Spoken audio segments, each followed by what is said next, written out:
Right, and I am recording. Okay, so again, good morning, everyone, and welcome to our November assessment meeting.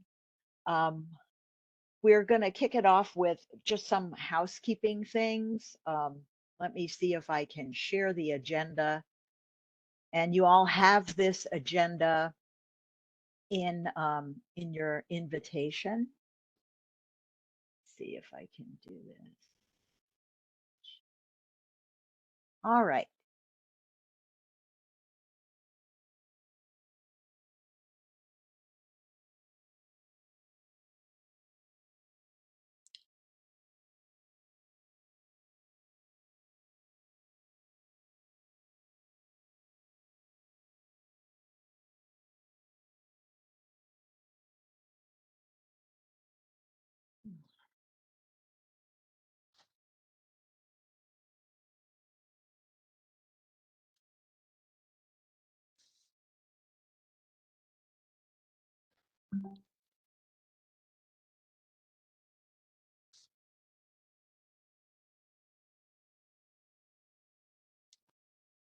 Sorry, folks, I had a little bit of a technical problem there. Let me try this again. All right. So hopefully everybody can see this agenda. Is that good? Everybody seeing it? Yeah. Okay. So up front in the agenda, what I have here is some of the program review material. We'll get to that in a minute. But what I wanted to start with is discussing some of the progress that we're making with moving forward with program learning outcome assessment. Okay, so I know Brian has worked with the folks in MCL CTL to get that started. Brian, do you want to give us a quick update on how that's going? Sure. We had a meeting, it was about a week ago Monday, so almost 2 weeks ago, and basically went into a little more depth as far as discussing the uh, program assessment planning tool and kind of going over that and explaining kind of what we're looking for and what needs to happen. And I thought it went very well. It was received well, and something that I'm looking forward to fully implementing with the MyCTL program and people. So overall, things look good, and then other than doing our road show to all of the division meetings, we've really kind of just getting the word out and getting people primed and ready to really get this started. So. Thanks, Brian. You're Just welcome. so the rest of you understand the ask here is the next two divisions that are going to be writing program reviews that are going to be due in 2025 are MCL, CTL, and LA. So what Brian and I are trying to do is we're trying to get folks to actually plan out the program learning outcomes they're going to be assessing over the next 3 years this semester, like before the end of fall 24. That way they're in a position to actually collect data either in fall of 24 or in spring of 25. So when they write their program reviews, they have some program learning outcome data and analysis to put in their program review. So that's why it might seem like, well, wait a minute, we just piloted 6 programs. What's your rush? And the answer is this kind of has to track with the program review cycle, right? Because the program review templates for the academic side have been changed to incorporate program learning outcome analysis instead of course level outcomes. So that's part of why we're trying to get the folks who are going to be writing the next batch in a position to actually have data that they can speak to. That and no matter what happens with our HLC accreditation argument, the HLC will be touching base with us probably every semester to see that we're making progress. So it's not just a one and done thing, it's an ongoing thing. Okay, does anybody have any questions about that? Yes, Christina. Hi, good morning, all. With the program review process, I know having sat on a review board, and please excuse the background. I have a little one outside of my. No, I'm not at home. It's not my little one, but there's a little one in our lobby that's a little upset.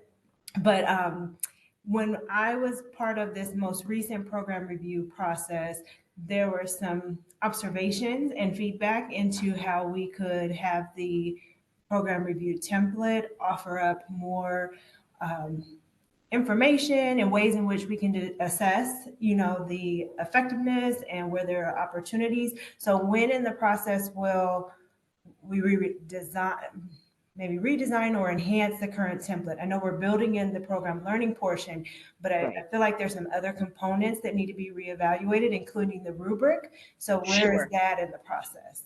Okay, so if you take a look at the agenda, what we were going to be talking about probably over this meeting and the December meeting, because to be honest, I think the discussion will take longer than 20 minutes apiece. We're going to be going over the non-academic process and templates and rubrics, and then the academic process templates and rubrics.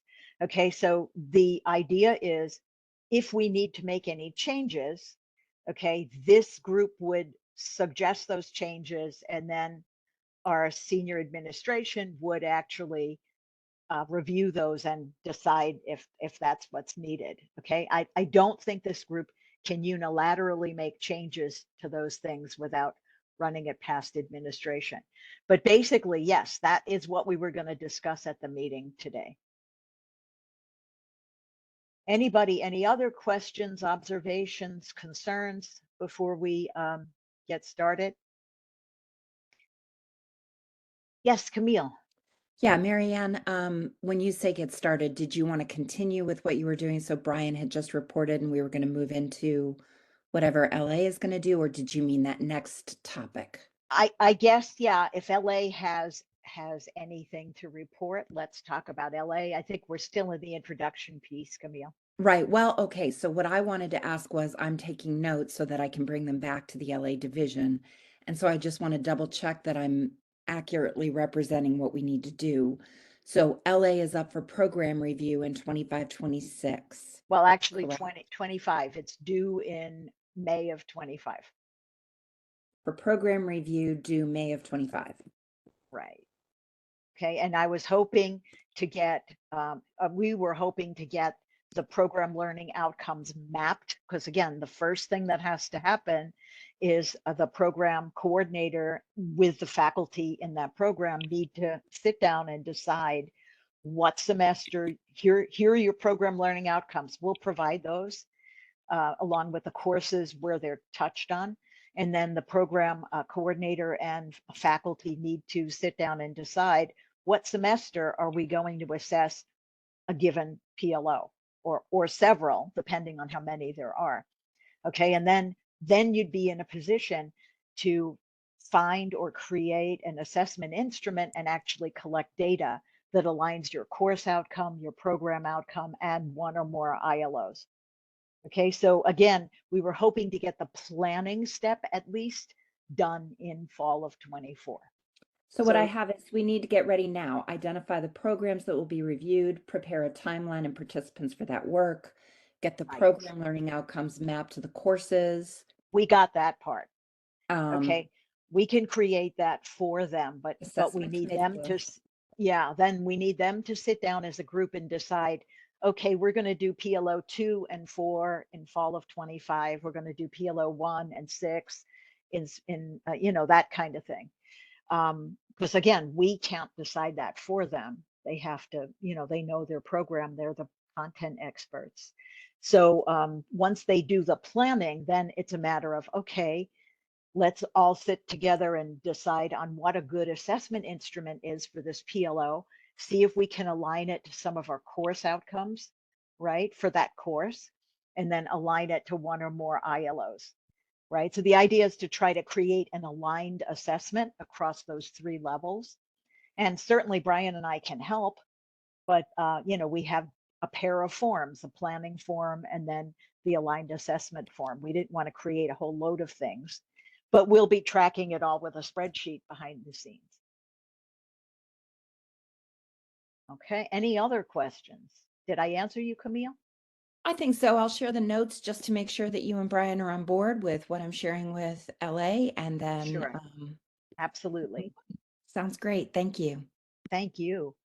All right, and one other thing to our co-curricular members, just to let you know, the pilot that you participated in, we appreciate that tremendously, and that that can be shared.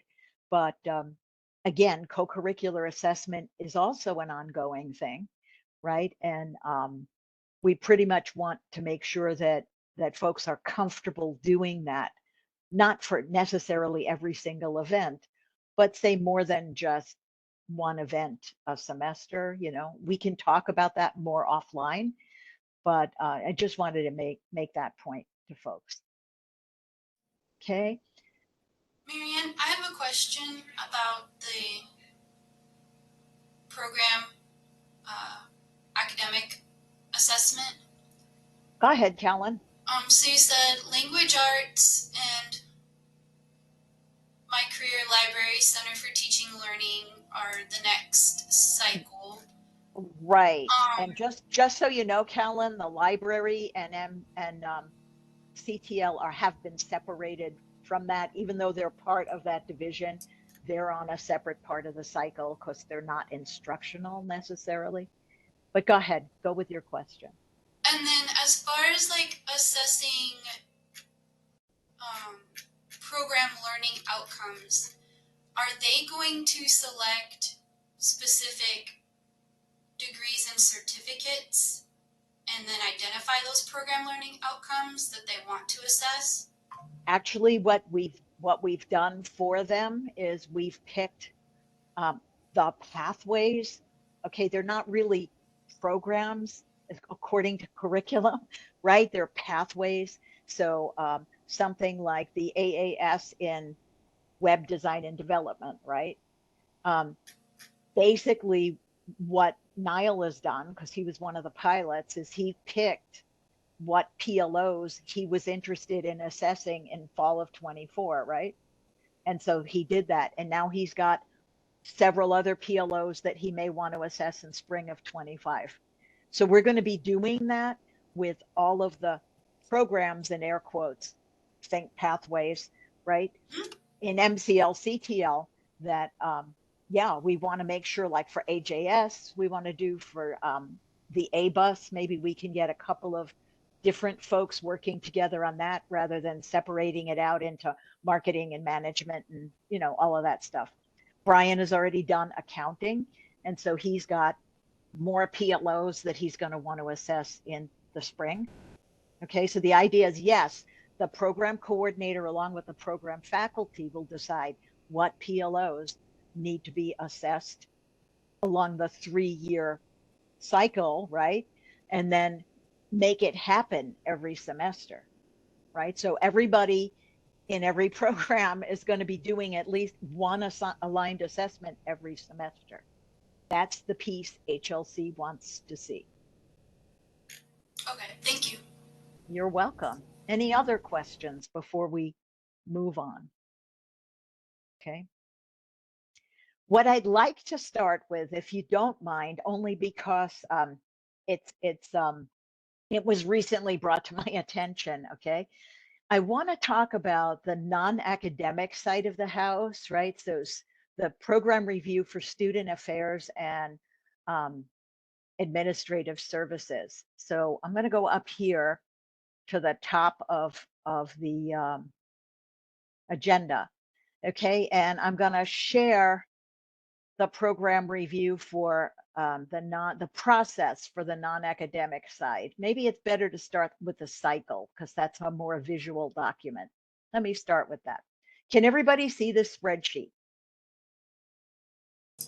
Yes. Okay, good. So the non-academic program review cycle in the past was managed by the Vice President of Administrative Services and a program analyst, namely Don Jensen Bobadilla. Okay, so these are those programs, right? So you can see here along the left-hand side, most of the team leads have moved on, right? So some of you are still here, but some of these folks would need to be changed. This was the cycle that was completed in 2021. All right. And the cycle's supposed to repeat every 3 years. So we were supposed to do another cycle in 2024. Let's just say we had a significant amount of change at the college, as well as dealing with our mid-cycle HLC report. So that didn't happen. All right, but now we're in a position to pick up the ball with this and make it happen again. So you can see we've got a total of 36 programs here. Okay. Everybody see that on the left? Okay, and again, thanks to Don for this lovely spreadsheet. But what he has here is, kick off the process in January, identify a program review board in February, actually write the report in March, review it in April, have the executive team review it in May, and then it feeds into each area's action plan, right? And strategic planning in SPOL. Okay, so what I did was, I haven't spoken to Dr. Marshall about this yet, because again, I'm not sure. My understanding, which might be inaccurate, was that this committee is now in charge of all assessment as far as managing the process, not actually doing it, but managing the process. And I've reached out to Dr. Morillo to find out if that is her understanding. So if it is, then Don has agreed to work with us to kind of facilitate this process. Okay, now, as far as speaking to that, I know there were some concerns about the templates and the rubrics and everything. Folks wanted to make changes to those as well. If we're going to kick this off in 25 instead of 24, then I don't know that there's a whole lot of time to make changes to the rubric and the template before we actually start using it. Okay.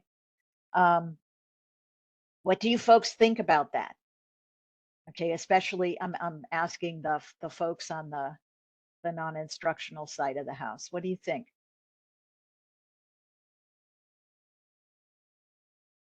I mean, I could speak up from the admin services side and from my experience with this. I think I shared some of the same sentiment that Christina shared, that I was hopeful and was looking forward to possibly revising the tool being used, the form, the rubric, and so forth. I don't know that I'm real concerned about the rubric, but the form itself is just lengthy and cumbersome. And if there was a possibility to kind of, I guess, streamline that, that would be an interest that I had. Another interest that I had, just in this, is kind of, I guess, outside of the assessment team, right? But from a division or department standpoint, my area in the past, and this is kind of like we carried over from Maricopa Priorities into program review, like we assess 4 different areas in technology. We have media services, programming, web development, infrastructure, and then technology support services. So there's 4 areas in my department. And when I look at all the other areas within the college, they kind of consolidated into one. I have an interest, and this is kind of separate. I don't know where to bring this up, but I have an interest in what would the impact be if we switched to just doing one that encompassed all of technology support services, these areas, but not independently doing 4 separate reports. So just, I don't know where that needs to go to, or who kind of reviews that. I don't know if that breaks a chain of cycle, right? Because we have a history from Maricopa Priorities and the last cycles of program review that were done independently by each area. And if we consolidated that, but still addressed those areas, would that cause an issue or not? I don't know. So. Right. I appreciate that, Tim. And I think at some point we're going to need to talk to all of our administrative, you know, all of our executive leads, you know, our VPAAs to find out, all right, how do you want to do this? We can talk about, I can show the process as well, because again, this is something I knew existed, but I hadn't looked at in detail until very recently. So I want to go through everybody's questions. I think Christina, you were next. Yes, my comments are similarly related, I guess, with the timeline and the integration. I'd make a recommendation that maybe we do meet separately with Dr. Marshall. I'd also bring in Dr. Martin from the IR standpoint and Marianne, so we can talk about this planning, only because I'm aware, I don't know if anything has been finalized, but there have certainly been discussions as part of our HLC process and just in general of how we need to do strategic planning at South, that timeline is adjusting. And so there's some interest in using the spring for a lot of this review portion, action planning that would shift things up from the timeline that's displayed right now to do that in August to spring. And so if we're implementing that, I think it's worth it to have a conversation with these different individuals so that everything matches. And they're not present. And I guess, and that was another recommendation, is that having like a Dr. Martin who does or has historically, that office has been a part of this process, maybe being part of this particular committee, just to help organize some of it and see things more systemically versus just through our lens of each division. Sounds like a great idea. Thank you. How about you, Kellen? As someone, you know, who participated in the last program review cycle, some things that I remembered is that we took a lot of time identifying and onboarding like review board members. Like they even did like almost like mini orientations to really level set and identify, you know, how you contribute when we look at the composition of the review board members. As a smaller college, I just kind of recall the way that it was structured. It was a little difficult because we were all doing this at the same time and people were spread real thin. You know, it's like, oh, I want to get this person on my program review. And then I remember like the dean and the VP and all the VPs, like they all had to review all of the program reviews at the same time. And you wanted to, I found value in soliciting support with like external college members. Like, I think that was one of the recommendations or requirements. Or in student affairs, we tended to try and recruit like an advising lead at another college and an orientation lead at another college or district. And it does take some time to kind of onboard or articulate like what the expectations are as far as how they contribute.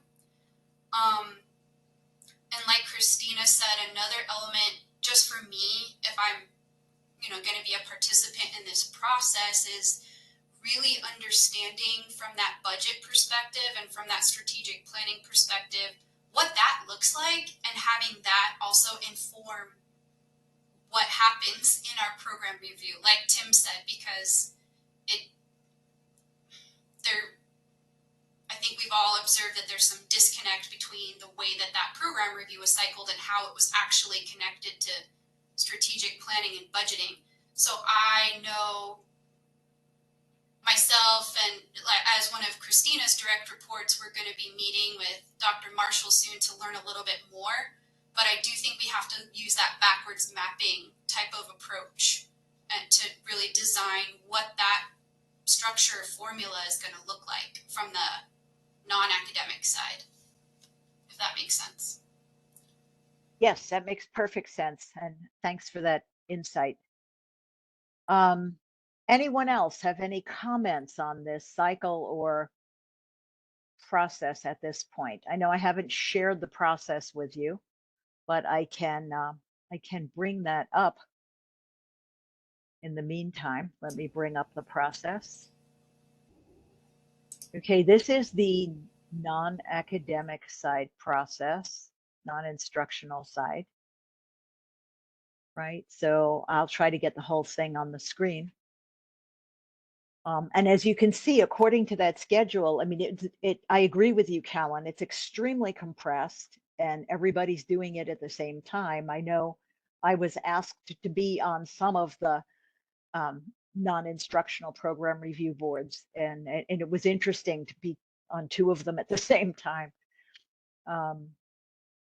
So here is where it says you identify a program review lead, you convene the board, right? You use the template and benchmark data, and then the drafts go to the vice presidents, and you can make edits. Okay, your process is actually longer than the academic side's process. But let me ask you this. I've heard a lot of commentary that what we need to do is we need to step back from the schedule and we need to talk more about how we can retool the process to make it more valuable for strategic planning in particular. Is that correct? Yes. Okay. As far as the overall process that you see here, is that something you want to discuss today, or is that something you think needs to be brought into the subgroup discussions, like Christina said with Dr. Martin and Dr. Marshall, you know, when we all get together and decide what's happening? What do you think? Do you think this process worked well? The like the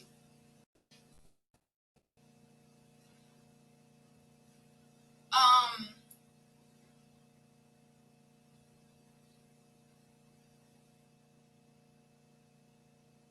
yeah, I mean, I think overall, like the process and the structure and the support, I thought that worked well. I think just really setting clear goals and expectations on like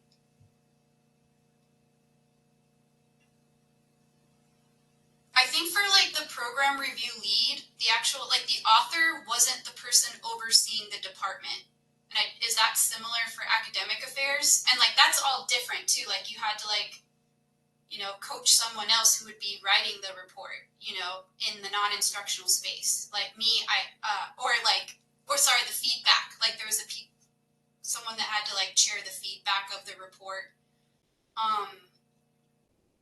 Right. And then the feedback loop, like from your review board, but also just from like at the campus level, like leadership that was reviewing. I still remember like I think there was an opportunity to like maybe talk about that more. What the, you know, with each other Right. or from the leaders, but I know on the academic side, to answer your previous question, it differs depending on the division. Some chairs are more hands-on with program review, and other chairs pretty much let the program coordinator run with the ball and do the whole thing themselves. I know Dr. Murillo would like chairs more involved in the process going forward. So I think what we're doing, this is actually giving us an opportunity to look at the process and decide if it's giving us the information we actually need. I think that's what I'm hearing loud and clear is, yeah, we have a process, but we're not super sure that it's providing the kind of information we want out of it. yeah, and I know I don't want to speak for all of the non-instructional areas because I know Tim and Todd were here at the last cycle, and not to put Yvette on the spot, but Yvette was a member of, like, she was one of the writers for one of my boards for the non-instructional review, and I don't know if she has any feedback from her experience as being like a member of a review board for a non-instructional area. Mm-hmm. Like I was a writer or an evaluator, you mean? You were one of the review board members. How long ago? 'Cause I don't like, I've done so many. I wrote 4. I think you were. No, Niall was too. Niall, weren't you on one of mine? For advising and career? Yeah. Okay, Niall was. Sorry, I wrote so many. I've written a lot too. I tried to get faculty on mine. That was important to me. May I interject for a quick second, just to make a recommendation? For the purpose of today, is there a way that maybe we could split this off or either take the non-instructional folks that are on this assessment committee and we have our own kind of sub-team meeting to discuss the program review process as it was?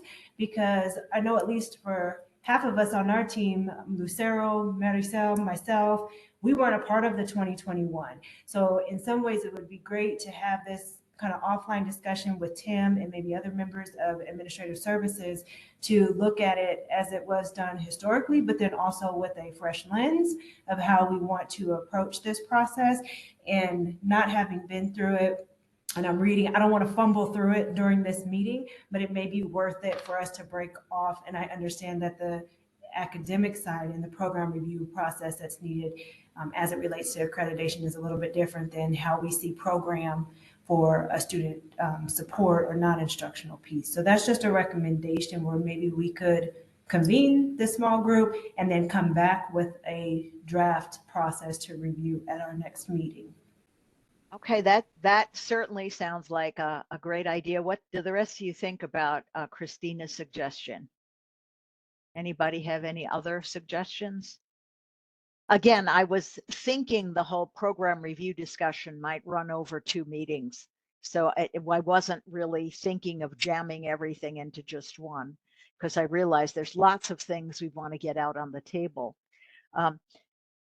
I certainly support that approach, and I just want to, just make sure everybody sees here at the top of the agenda, these are the resources I was able to find that relate to the non-academic program review. Okay, there's a list of leads, and what's good about this one is it has the leads by their title, not by person, because again, as we know, people change roles. Okay, so basically here's this. Okay, and you can see those folks. And then here's your template. All right.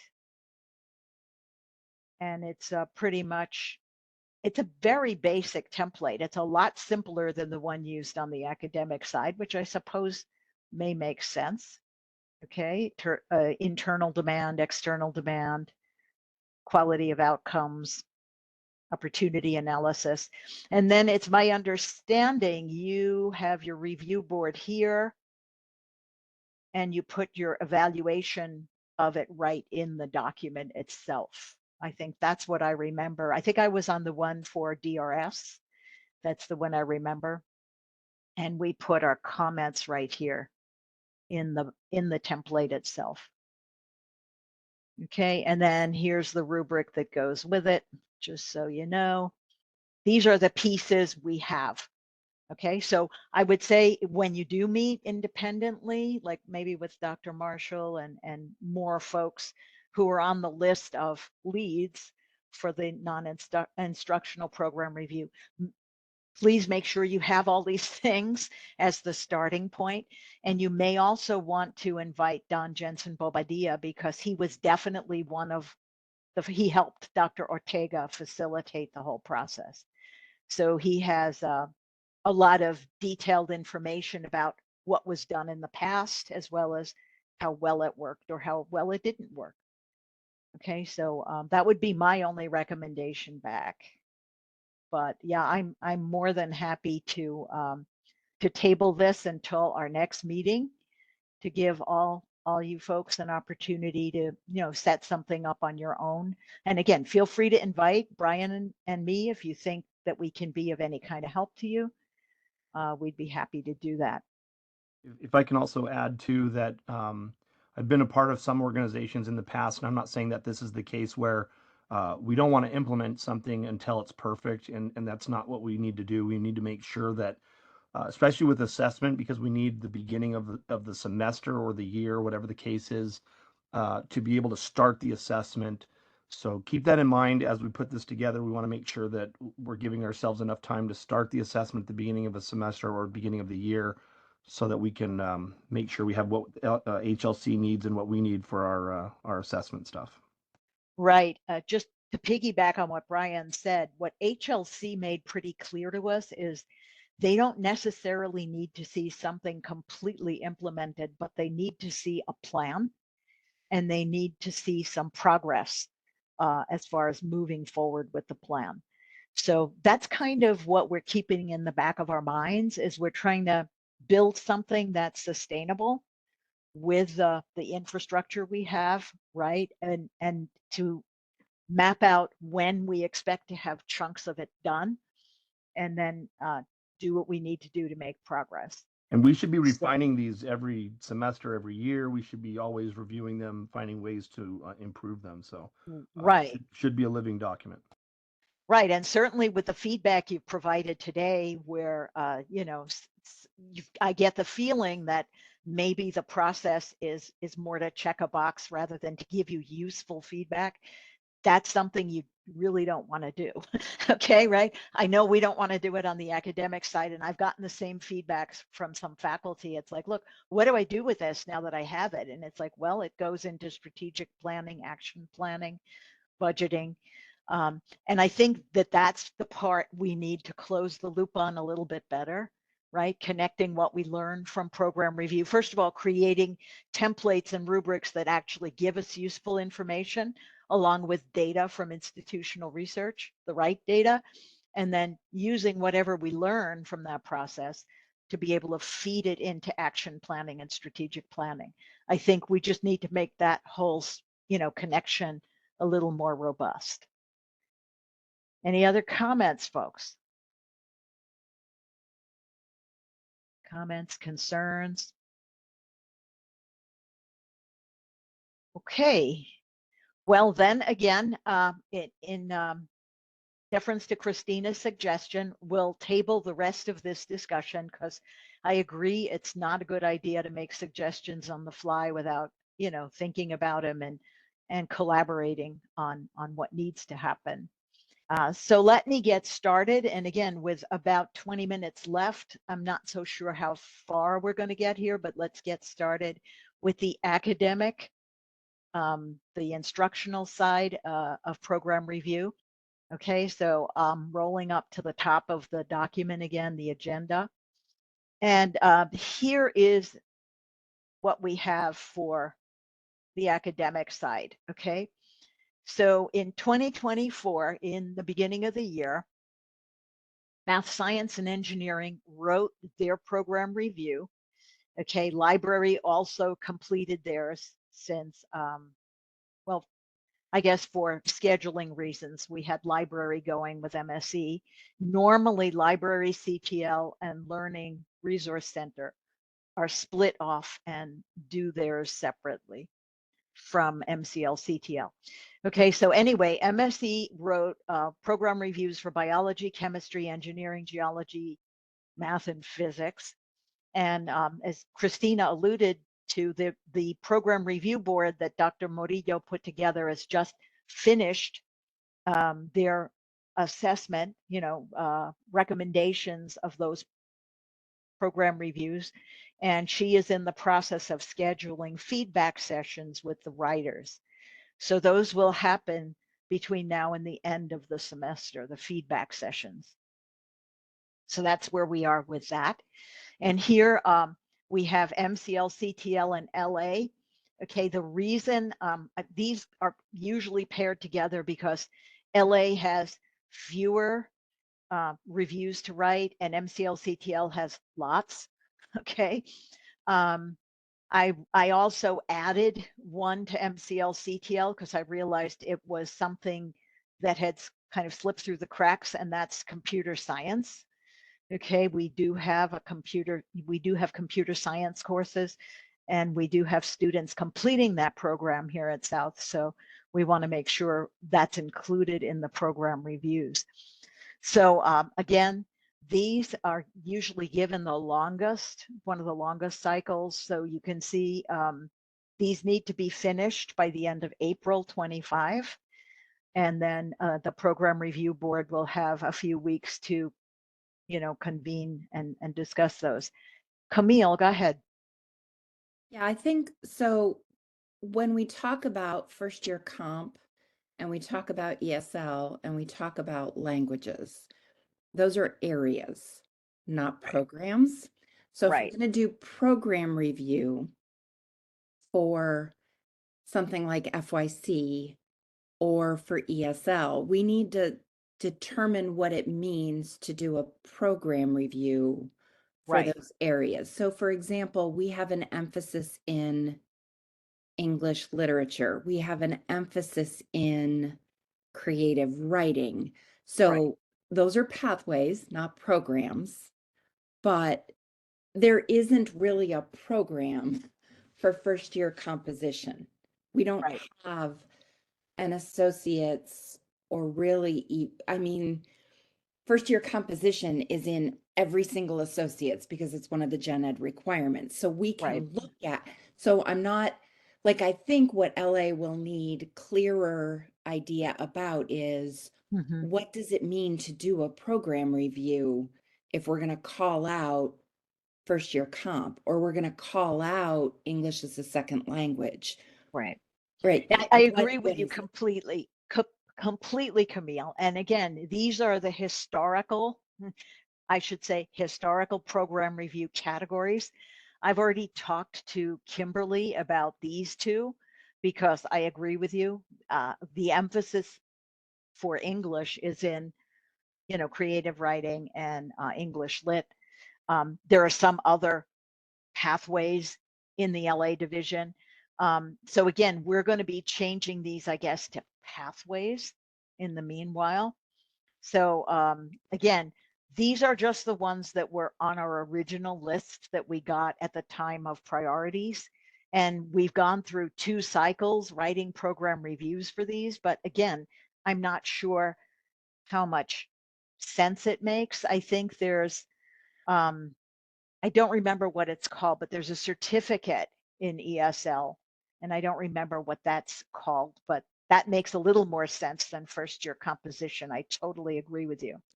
Okay, because again, that's a gen ed, just like math is a gen ed, right? And I think, and And I think those courses then contribute to other program completion and success metrics. And so I don't know if, like, I don't know if we want to call FYC. I don't think we do. I don't think we want to look at No. that as a program review. I think those courses support the learning in other programs. And so maybe part of what's done is provision of work that's done in first year comp that aligns to those other programs. So I think one of the first things to do is going to be to suss out what it means, what Right. programs specifically the LA division Gotcha. is going to be required to review. I And I totally think agree. that might mean a change to what's here because FYC and ESL languages, perhaps, because we have emphasis in Japanese. We have, well, we don't anymore. I think South removed themselves from Japanese. Unfortunate for many reasons, but no. Okay, thank you, Callan. I think there was a proposal out there to do that, and I would talk about that, but it's not what we're Right. doing in here. Right. But I think we have to determine, and then languages has like 30 Right. emphasis. But I think the only one we I offer think it would is be unreasonable to try and do all of those. We right. need to look at maybe what are those programs that students are most likely to be Right. enrolled in at South, Mhm. and then do only those programs. So if we have students in creative writing, makes sense for LA to do them. If we have students in the emphasis in lit, makes sense for us to do it. If we don't, then I don't know that we pursue those. So maybe that's the first thing to suss out. Right. We're Now, I definitely, see Callan nodding. here's what we discovered. Okay, so I totally agree. We've got a couple of things going on here that are muddying the waters. The first thing is the idea of programs versus pathways. That's number one. Okay, even if you look at the pathways, okay, you'll see most of the pathways will have references to English classes, math classes, right? Comm classes. We don't yet have a structure set up to do program learning outcome assessment across areas. So what we're trying to do is pick a fixed number of pathways that we know we have students getting credentials in. There are about 30 at South, okay? And essentially for those 30, what we're going to be doing is only looking at the required courses, like the ones that have the same prefix, and doing PLO assessment on those just to get started. That is not correct in the long term because we should be assessing the whole credential, but we're not in a place where we can do that just yet. Does that make sense? That makes Camille's absolute nodding at sense. me. Yeah, so if the assessment committee has that list of the programs, and then we can align which ones are for LA and which ones are MCL, CTL, then there's a clear path. And at that point, then the work is create a timeline, participants, and provide the resources to Right. do the review. Right. Got it. Okay. That's where we are. And again, I totally am aware of the complexity at that level. And I'm just trying to create something that we can get off the ground and then try to enhance as we move forward. And another thing too is, from my understanding, is that HLC, what they consider a program is very different than what the district considers a program. And so we need to also kind of figure out, and if I'm wrong, Marianne, you can say that. From my understanding was HLC was saying, yeah, we don't need to do one for, like you're saying, all these little ones, whereas the district seemed to think we should have been or should be doing. So yeah, there is that confusion that's causing a little bit of this hiccup as well. I agree. Actually, I think HLC's definition of a program is the same as the curriculum committee's definition. It's Okay. sequence of courses that leads to a credential, like a CCL or an AA or an AS or something like that. The issue is when we did guided pathways, keyword pathways, is we created program learning outcomes at the pathway level. All right, so we need to figure out how to get started. And I think we're pretty okay with getting started on the pathway level, but then where we need to go, and we're going to need all of our curriculum experts, Camille and Kimberly, right? We're going to need those folks to help us figure out a way to assess across the pathway areas, right? So if we're assessing the whole AA degree, how do we do that? And how do we do it in a manageable way so people know exactly what they're responsible for doing? Well, that's what I was saying. I mean, I was talking about the fact that you have these AA degrees, the general eds, the gen ed ones, with an emphasis in, with an emphasis in, with an emphasis in. Mm-hmm. Having to assess those all independently, individually in different divisions. That's what we're trying to avoid. Yeah. Trying to find a common goal, whatever, to assess those as a whole. And again, the idea is to get meaningful information that's actionable, that you can do stuff with. Okay, there's no point in doing assessment just to have something shiny to put on the shelf for the HLC. You want to be able to feed that into action planning and strategic planning to make things better. Yeah, Camille, go ahead. Callan has had her hand up. Callan? Oh, I'm sorry. I can't see everybody. I can only notice. Go ahead, Callan. Yes, I think it would be really helpful if we started to draft like these definitions and use data to inform the pathways that we assess. Because again, or looking at enrollment and completers, I guess, does HLC define when you assess program learning outcomes, which I understand to be our degree and certificate pathways? Because you may have a student that's enrolled in the course, but it's required for a different degree pathway because there are some things that are shared. But are we also, I guess I would just want to emphasize, like what Camille said, is maybe organizing what particular pathways we are assessing program learning outcomes, and then to use our data to identify high enrollment and high completion pathways. Right. And again, we have that data. Again, that's what I was talking about before. I don't have it handy to show you, but I pulled off of our data dashboards for 23-24 all of our completers, and then I sorted, from highest to lowest to see what were the pathways that people were completing. And of course, AA is the highest.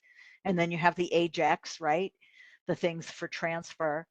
And then I think behind that, I think our highest number of completers, if I'm not mistaken, I could be misspeaking here, was for AJS, emphasis in. Okay.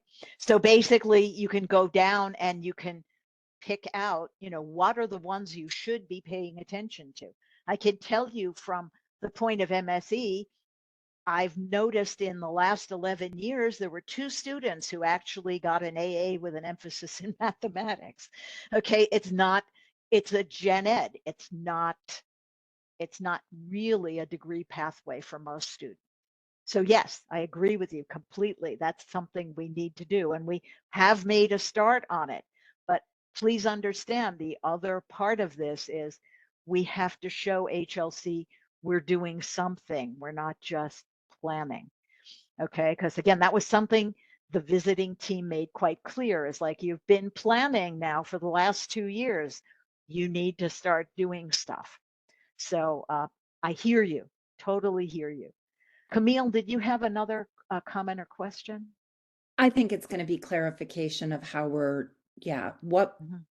what we're going to review, because our students are declaring, pursuing, completing those, and then how that can be done. Right. And I think Is the it- emphasis, I know that it's confusing, but the reality is we offer an associate's in arts, an associate's in science, an associate's in elementary education, et cetera. Yeah. Within those, there are emphases that can help us to do assessment, Mhm. but what we're required to assess in program review would be the associate's level.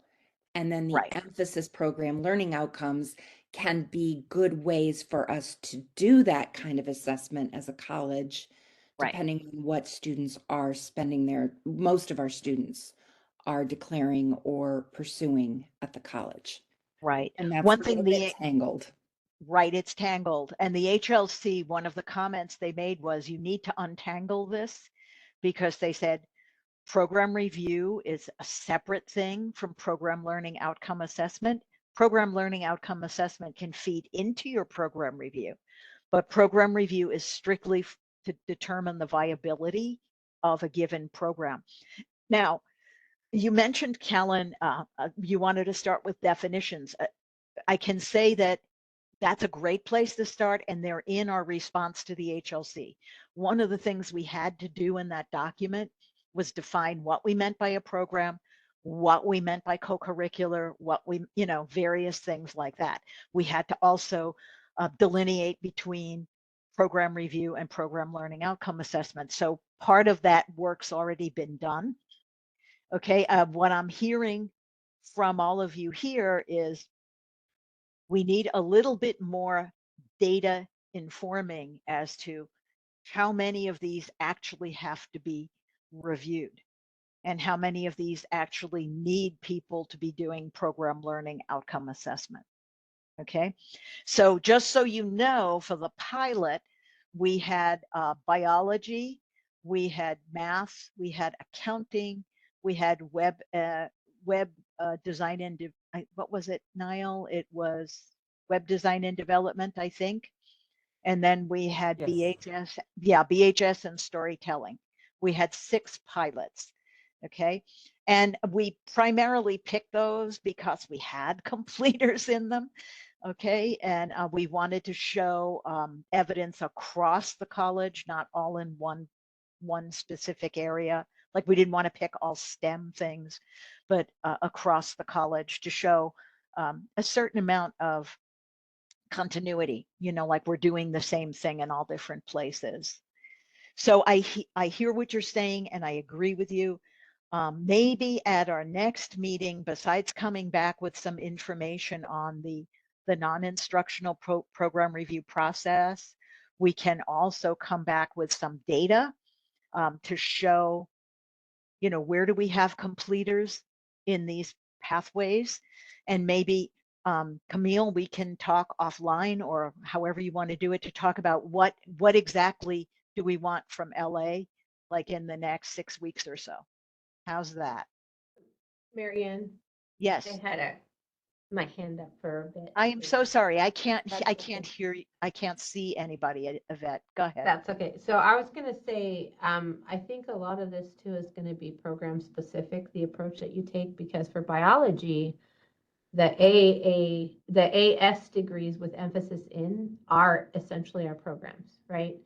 And the reason why they are is because a lot of our students will transfer.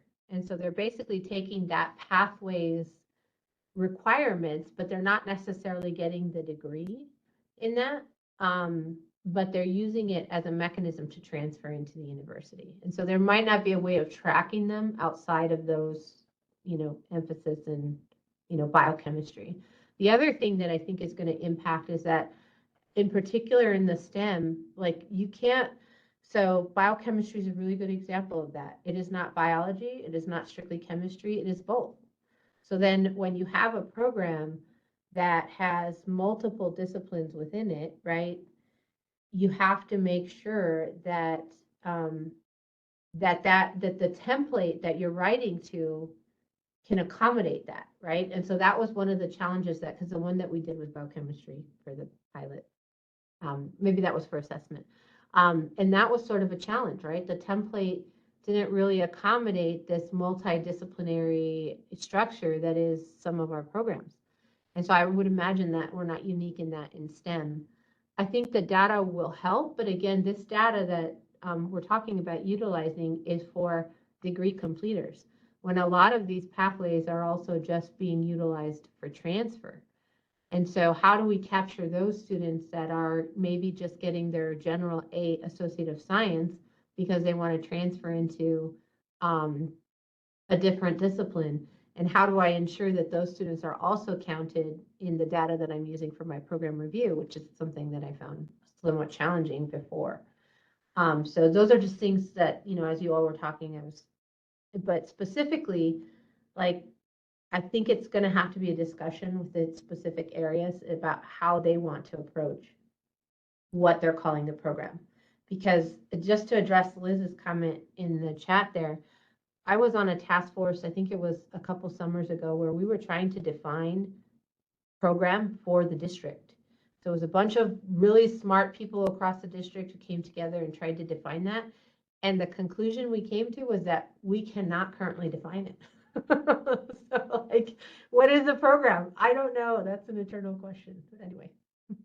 Thank you for that, Yvette. I think that's very insightful because I noticed that as well from talking to a lot of the people piloting the program learning outcome assessment. I think the program learning outcome assessment would actually be an easier thing to tackle than program review, because program review is looking at the entire, whatever you're calling a program, like you said, Yvette. And so that's going to be a little bit more involved.